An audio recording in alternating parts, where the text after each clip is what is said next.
Avvalambor assalomu alaykum. Mana Andijon viloyat hokim klubi mana finalga tayyorgarlik ajoyib kechmoqda. Mana finalga chiqdik. Xudo xolasa ertaga o'yin final.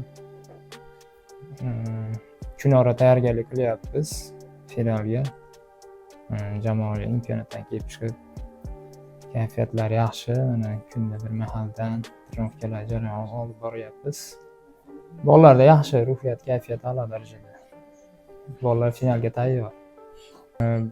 Bolalarda maqsad shu, oldiga hozir chempion bo'lish maqsad qo'yilgan. Xudo xolasa shunga harakat qilamiz. Jamoaga chiqib to'g'ri, bu oson bo'lmaydi. Raqib jamoa ham kuchli. Xudo xolasa chempionlik uchun harakat qilamiz.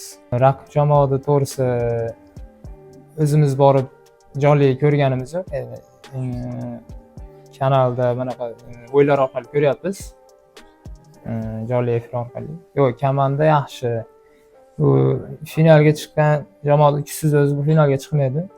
Jamoa menimcha ancha yaxshi shakllangan jamoa, Oltinko'l jamoasi. Final oldidan jamoa ruhiyati ajoyib darajada. Hamma o'yinga maksimal darajada tayyorgarlik ko'ryapti. Hammaning ruhiyati yaxshi. Final men uchun